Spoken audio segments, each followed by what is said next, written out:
Irmãos, graça e paz, bom dia a todos, um ótimo domingo debaixo das bênçãos de Cristo. E estamos aqui em mais um momento de Escola Bíblica Dominical via vídeo para você, para a sua edificação. Vai lembrar que, conforme já havia dito no vídeo anterior, esse mês de julho as atividades da nossa congregação e da sede foram suspensas, tá? Em decorrência de alguns irmãos que contraíram a Covid-19, né? Nós sabemos que essa semana nós tivemos uma perda, né? Uma grande perda, que foi o passamento do nosso amado irmão Denis, mas sabemos que ele está com o Senhor Jesus Cristo. Então peço aos irmãos que orem pela vida da família enlutada, para que Deus traga o consolo e a paz aos corações, né? Continuemos a orar pelos nossos irmãos que ainda estão enfrentando essa Covid e outras enfermidades, para que Deus possa fortalecer a saúde, renovar as forças, tanto dos nossos queridos, como também dos seus familiares.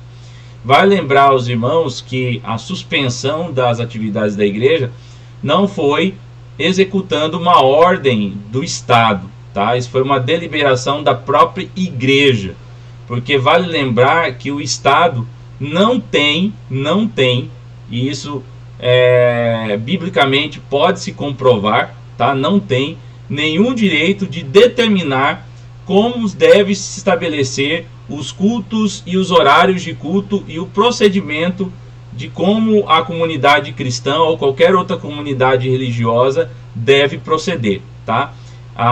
Todas as deliberações em relação à suspensão de atividades ou não, elas fazem parte da esfera do âmbito estritamente restrito à religião em si. O Estado não tem esse poder de determinar se as atividades da igreja serão suspensas ou não, tá? Então, biblicamente, Jesus deixa bem claro: dai a César o que é de César e dai a Deus o que é de Deus. Então isso é algo extremamente importante que nós devemos lembrar, e biblicamente somos autorizados a resistir quando o Estado usa de tirania para nos impedir do acesso à comunhão a Deus e de desfrutarmos e usarmos da liberdade que nós temos para cultuar a Cristo, tá?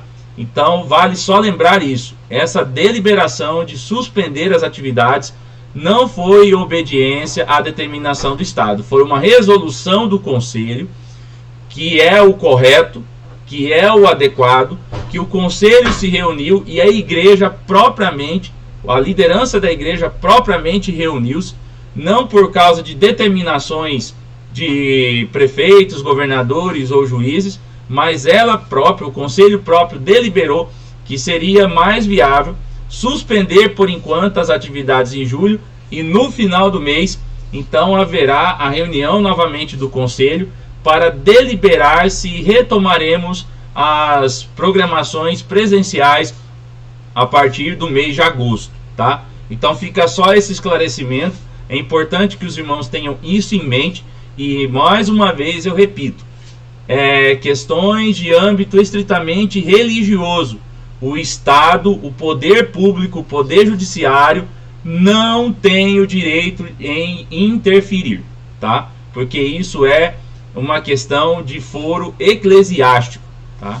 Então é um direito inviolável que nós também temos de exercício da nossa religião, conforme aliás, a liberdade inviolável que nós temos, né, de exercer livremente e sem obstruções do poder público o exercício da nossa religião, conforme está no artigo 5º, incisos, né, e seus incisos da Constituição Federal, tá?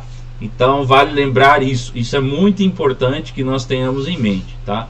Então foi uma deliberação do Conselho e não uma determinação do poder público, tá? Por isso que as atividades foram suspensas. Então, para nós iniciarmos aqui, hoje nós continuaremos aquele estudo que eu trabalhei com os irmãos sobre o cristão toma consciência do seu valor, estudo de número 4, né?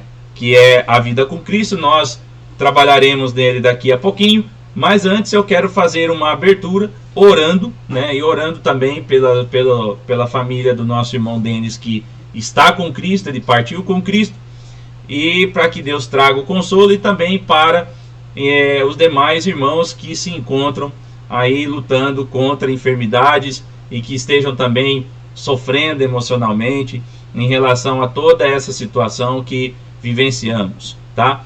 Então oremos aí. Senhor, nós colocamos a vida da família do nosso irmão Denis nas tuas mãos. Estamos tristes, sim, porque ele partiu, ele não está mais entre nós, mas ao mesmo tempo nós agradecemos porque sabemos que ele está com o Senhor.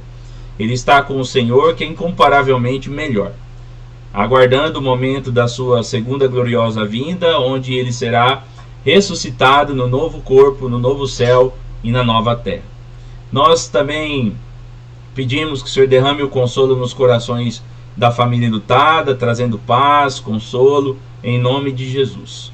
Colocamos diante do Senhor também todos os demais irmãos que estão lutando com enfermidades, seja acometidos pela Covid ou não, e entrego a vida de cada um nas tuas mãos, que o Senhor possa fortalecer, derramar o teu cuidado, renovar as forças, renovar a força da família. Assim nós te pedimos em teu santo nome. Coloco diante do Senhor também o nosso estudo bíblico de hoje, que o Senhor nos ilumine, para que possamos guardar no nosso coração a tua palavra e venhamos assim ser grandemente edificados pelo Senhor. É assim que nós oramos em teu nome, ó Senhor Jesus Cristo. Amém. Então, antes de nós partirmos para o estudo bíblico, eu quero compartilhar com vocês um cântico muito bonito de um grupo gospel de Goiânia, presbiteriano, chamado Expresso Luz, né?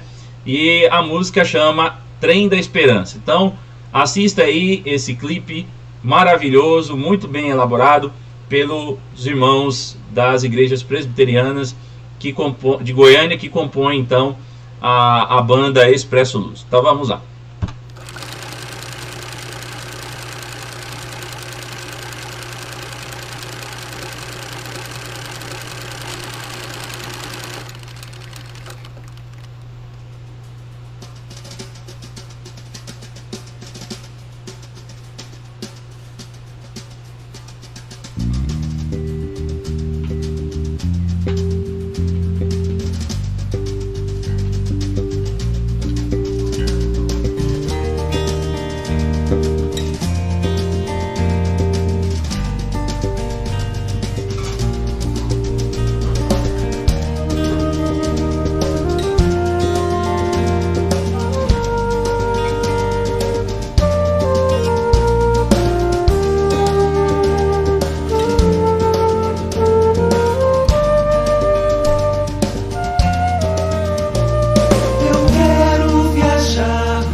Santa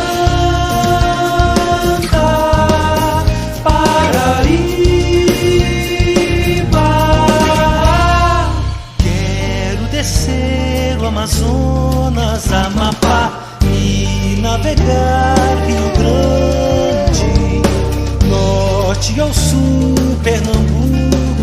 Maceió, paz em Brasília, Sergipe,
amor de Deus que dá vontade de crer e ver sorrir toda essa gente feliz. Minas, Goiás, o Brasil de bom prazer, uma estrada de luz, de luz.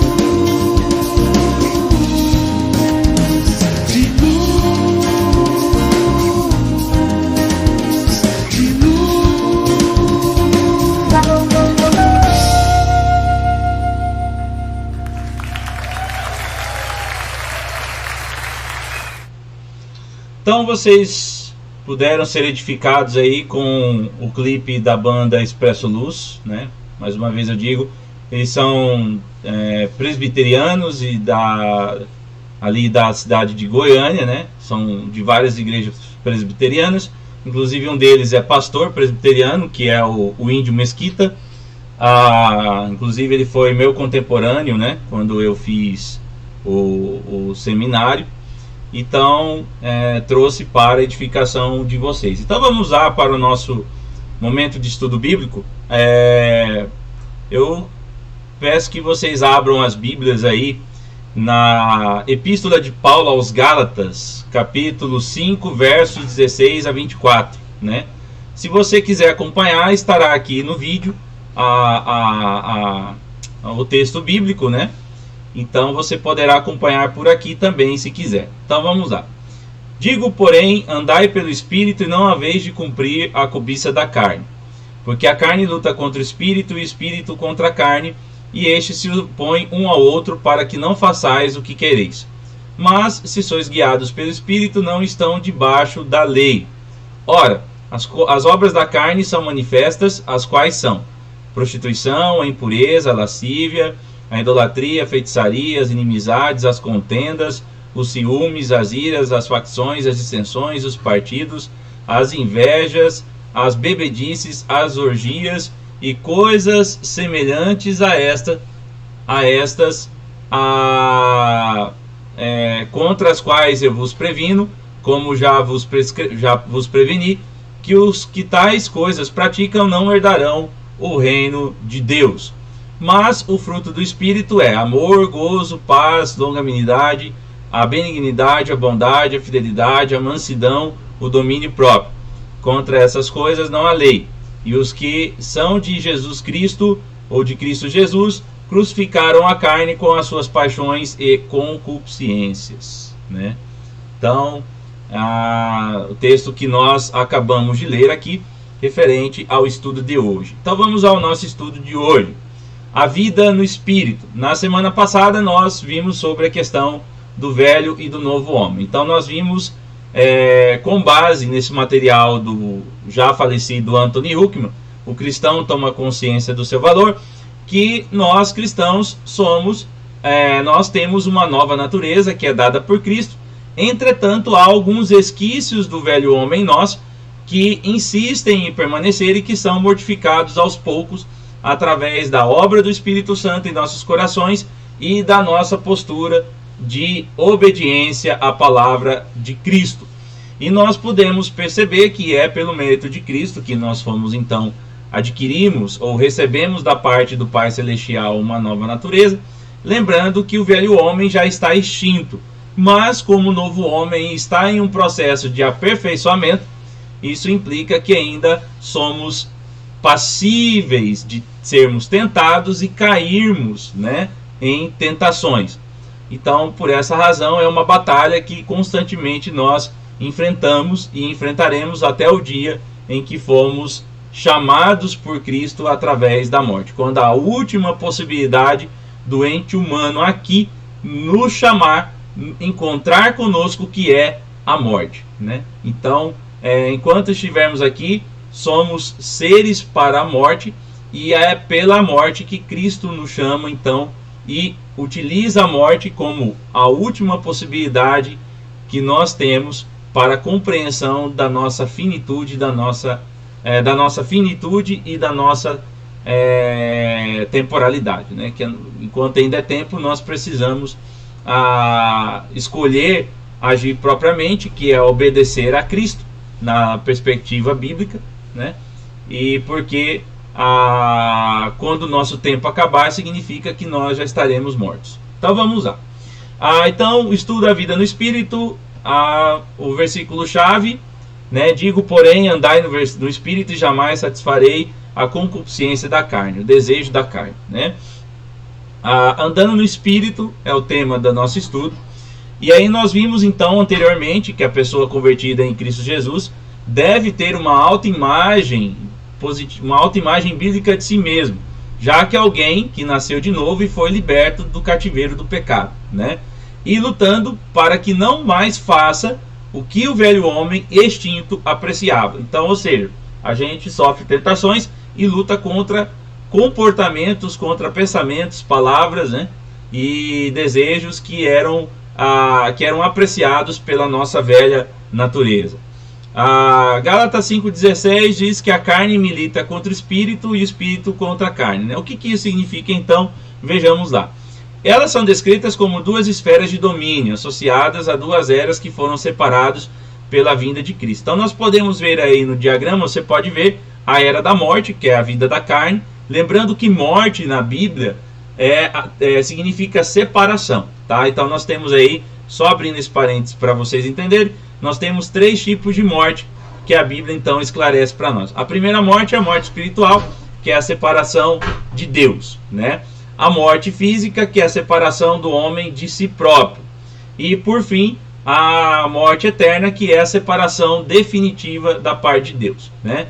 Que é aquilo que, por exemplo, a Apocalipse fala, né? Que serão as pessoas jogadas no lago de fogo e enxofre, que é a segunda morte. Então, ou seja, a morte eterna, a separação definitiva, permanente da pessoa de Deus, né?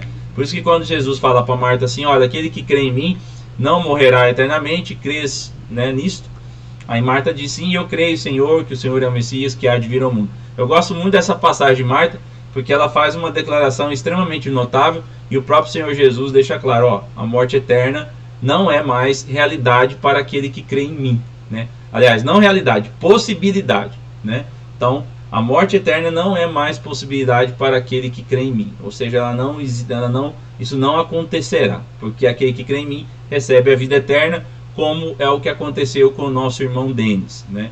Ele partiu, ele separou-se de si mesmo dentro da perspectiva bíblica da morte. A morte veio, né, como a última possibilidade. O tempo dele aqui, a temporalidade, isto é, a existência do nosso irmão Denis aqui acabou, mas ele está com Cristo e está desfrutando do gozo eterno, lembrando que ele será ressuscitado na segunda vinda de Cristo. E vale lembrar que o Denis, então, a possibilidade da morte eterna é algo que não alcançará o nosso irmão Denis, porque ele herdou a vida eterna pelo mérito de Cristo. Então vamos lá. Então a era da morte, fechando parênteses, a era da morte, vida na carne, né? Ou seja, a pessoa antes de ter o encontro com Cristo e que vive de acordo com os seus desejos e inclinações.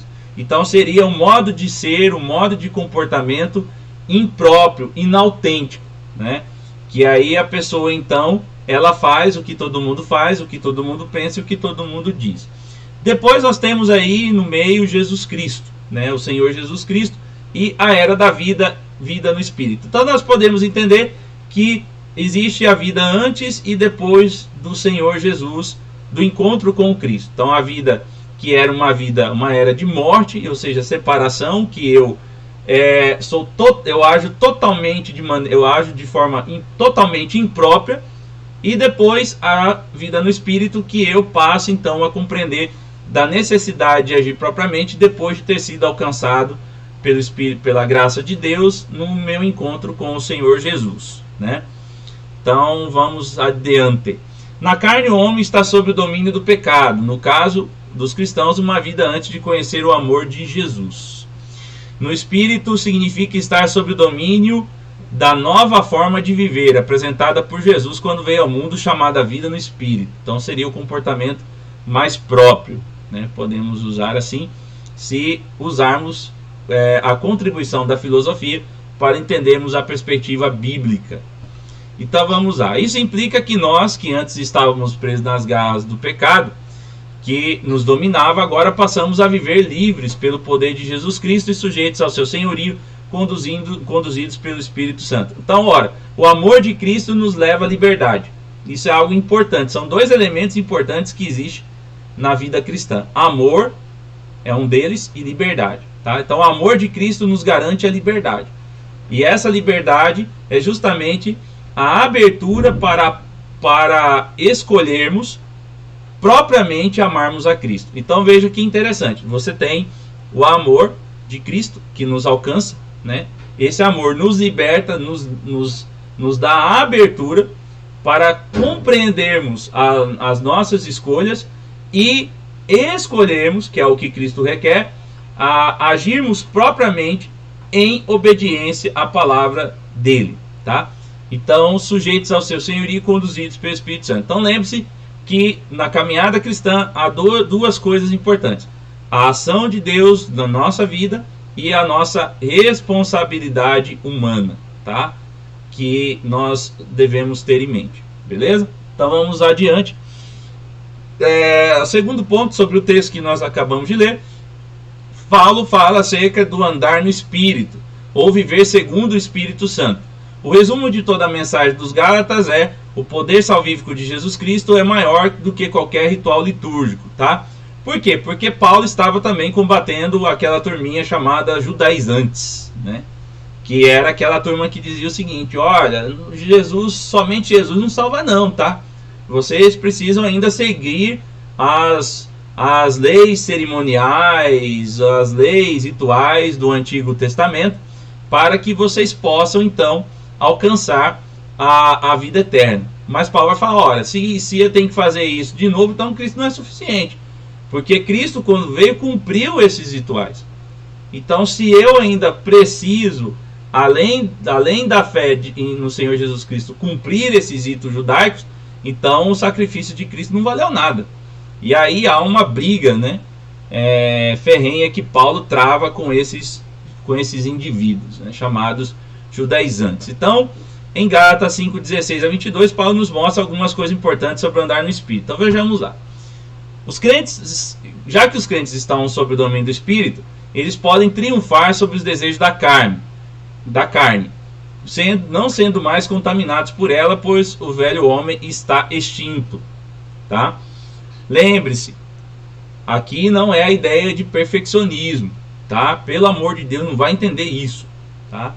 Perfeccionismo é um movimento no meio evangélico, principalmente, que fala que o cristão salvo por Jesus Cristo não peca mais. Isso não existe, tá? Agora vale lembrar que o pecado na vida do cristão, ou na vida daquele que tem a Jesus Cristo como seu Salvador, é um acidente, né? Acidentes são coisas que a gente não prevê, elas acontecem. Mas por quê? Porque ainda estamos sendo trabalhados, moldados. Tenha o exemplo da casa, né? Ou seja, você está construindo uma casa nova. A casa nova, ela tem todo o processo de construção.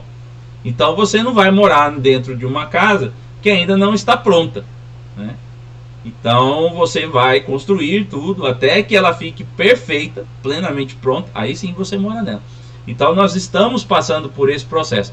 Nós somos como construções novas que está escrito em nós em obras.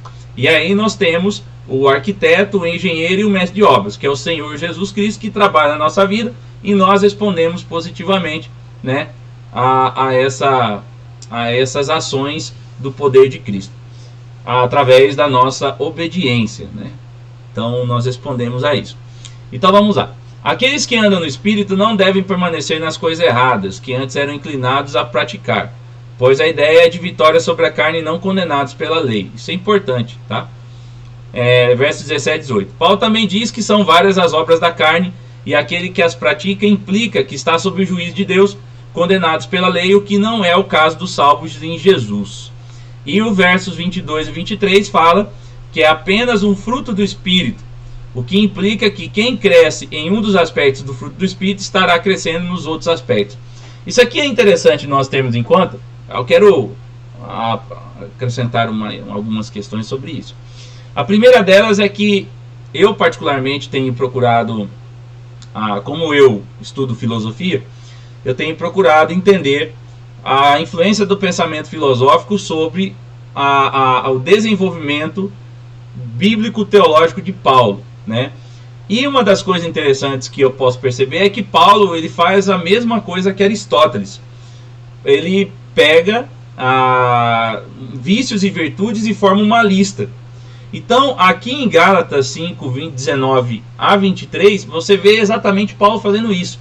Primeiro, Paulo cita os vícios, isto é, tudo aquilo que é pecado contra Deus, né, que são as chamadas obras da carne.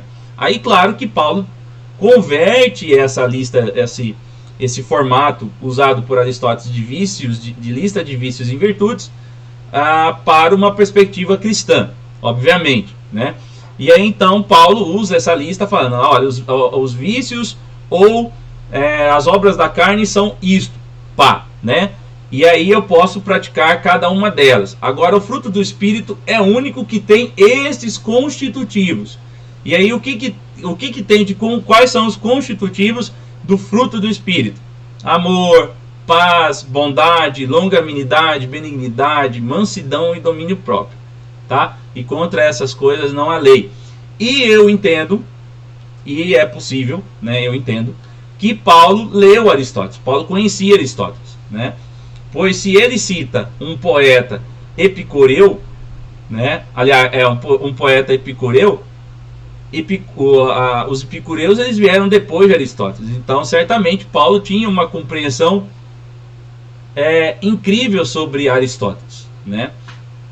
Então, só é importante vocês terem isso em mente, tá? É umas pesquisas que eu tenho procurado fazer. Então, eu entendo assim. Então, Paulo usa ele faz como Aristóteles, ele usa uma lista de vícios e virtudes, ele apresenta os vícios, que são as obras da carne, e que aqueles que estão salvos em Cristo Jesus não estão mais condenados e não praticam e nem devem mais praticar essas coisas, né?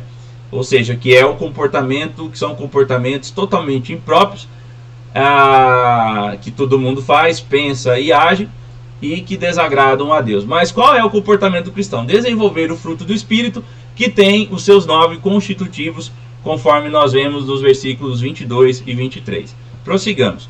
E quinto, Paulo também declara que o cristão é alguém que de uma vez por todas, deu as costas à carne e as suas obras, e agora anda no Espírito, pois repudiou a forma de viver segundo a carne. Então esse é o que diz o versículo 24 aí aos Gálatas, tá? Só lembrando aos queridos, beleza? Então é importante, tá? Então, ou seja, é o que Paulo fala, a gente despoja lá em Tessalonicenses, né? Nós nos despojamos de todos os vícios, de tudo aquilo que desagrada a Deus, e nós vestimos uma nova roupagem, limpa, pura, que é a praticar ações, né? E termos um comportamento e um modo de ser próprios que agradam a Cristo. Então vamos lá, vejamos mais algumas passagens bíblicas. Romanos 6 a 8, resumidamente, declara que a vida que tínhamos debaixo do pecado debaixo do pecado, ela deixa de existir e em Cristo dá lugar a uma nova vida, nos sujeitando ao domínio do Espírito Santo, que nos ensina e confirma que pertencemos ao Senhor Jesus e que para sempre estaremos com Ele, né? Romanos 8,4 também, Gálatas 5,16, 25, Efésios 1,13, 5, 18, indicam que o crente deve ver-se como alguém que não é mais escravo do pecado da carne, e sim uma pessoa livre no Espírito. Por isso, ele está no Espírito, anda segundo o Espírito e é designado como alguém que é selado, guiado e que deve encher-se do Espírito Santo, tá? Então isso é algo importante, são mais passagens bíblicas que você poderá conferir aí em casa. Então vamos à nossa conclusão de todo esse estudo que nós acabamos de fazer. Os crentes foram chamados para viver no Espírito Santo e não segundo a sua velha natureza que está extinta em Cristo. Pelo mesmo Espírito, somos lembrados em sua palavra para andarmos de acordo com a nova vida que recebemos de Jesus, em Cristo Jesus, né? Pelos méritos de Cristo. Então é o que nós vimos aí, por isso que Paulo faz essa lista, né? Como Aristóteles costumava fazer, do fruto do Espírito e das obras da carne, apresentando primeiro tudo aquilo que é impróprio e contrário à vontade de Deus, que o cristão agora não vive e não deve viver mais, né? E também a questão do fruto do Espírito e o que constitui esse fruto do Espírito, que são esses 9 elementos que são mencionados por Paulo. Vale lembrar, queridos, que o fato do cristão não seguir mais as obras da carne, que são essa lista de vícios e outros mais, que Paulo também deixa claro que existem, que são contrários à vontade de Deus, e que aqueles que estão condenados, né, seguem. Vale lembrar que o cristão, ele pode sim pecar, né? Ele pode cometer pecados e ele é tentável. Por isso que a oração do Pai Nosso nos orienta a pedirmos: e não nos deixes cair em tentação, mas livra-nos do mal. E aí você tem a parábola do grão de mostarda, que fala que a árvore cresce, o fermento que faz a massa crescer, e Paulo que fala: olha, não atingi a perfeição, lá em Filipenses, mas eu sigo para o alvo da soberana vocação, deixando para trás as coisas que ficam, né? Eu tenho um passado, eu tenho uma história. Esse meu passado foi de uma vida sem Cristo. Entretanto, em Cristo não existe, nesse caso, não existe a possibilidade de retomar o passado. E esse passado não há possibilidade mais, né? Eu posso retomar o passado voltando para a mesma cidade, morando na mesma casa, me relacionando com a mesma pessoa, mas a possibilidade de voltar a ser o novo homem, aquele que a possibilidade de voltar a ser o velho homem, agora tendo uma nova natureza, não existe, tá? Porque esse homem de fato foi extinto, tá? Então, quais são as implicações para as nossas vidas, né? É claro que a nossa vida cristã é uma luta, então a gente continua sofrendo tentações e nós vamos tropeçar e cair, como diz Davi, né? Mas o Senhor toma pela mão e a gente se levanta, né? 6 vezes pode cair o justo, mas pela 7ª vez, também diz Salomão, o Senhor o toma pela mão. Então vamos lá, atentarmos ao que a palavra de Deus diz, né? Praticarmos o fruto do Espírito. Não é os frutos, tá? É o fruto, que tem os seus constitutivos, que são os 9 lá citados por Paulo, né? E outras coisas mais que agradam a Deus, mas aqueles 9 elementos ou 9 constitutivos desse fruto do Espírito. Temos a humildade de reconhecermos quando pecamos, pedindo perdão a Deus e procurando viver em obediência à sua palavra. São esses 2 pontos importantes, então, que nós podemos ver aqui. Então, o que eu quis trazer para vocês hoje foi esse estudo. Espero que tenha sido edificante para suas vidas. E vamos encerrar neste momento orando mais uma vez. E mais tarde, daqui a pouco também eu gravarei a mensagem do culto à noite e você poderá acompanhar. Estará disponível no YouTube e eu vou disponibilizar esse link para você nos grupos de WhatsApp, tá? Então vamos orar, encerrando. Pai Celeste, nós mais uma vez nos colocamos perante a Tua presença e nós rogamos que o Senhor derrame sobre nós a luz do teu rosto. Te agradecemos porque a tua palavra nos ensina que somos novas criaturas em Cristo Jesus e que agora temos uma nova vida e devemos andar de acordo com essa nova vida, tendo comportamentos e um modo de ser próprio que é continuamente abandonando o nosso destino nas mãos do Senhor, né? Então, em nome do Senhor, em teu nome, nos ajude, derrame sobre nós o teu cuidado, faça resplandecer a luz do teu rosto, nos dê a paz, um ótimo domingo e continue a fortalecer e renovar as forças dos nossos irmãos. Assim que nós pedimos. Quero também agradecer pelos aniversariantes, que o Senhor esteja abençoando a vida de cada um deles e renovando as suas forças para o louvor da tua glória. É assim que nós oramos, em nome do Senhor. Amém. Então, queridos, Deus abençoe, um ótimo domingo para todos, e se você quiser, compartilhe esse vídeo, lembrando aos irmãos da congregação em especial, se vocês quiserem postar algum vídeo com alguma mensagem ou gravar alguma mensagem de voz com mensagens bíblicas, né, façam isso no grupo, vocês têm toda a liberdade, né? Então vocês podem fazer isso também, tá joia? Então valeu, tchau, tchau, fica com Deus, até mais.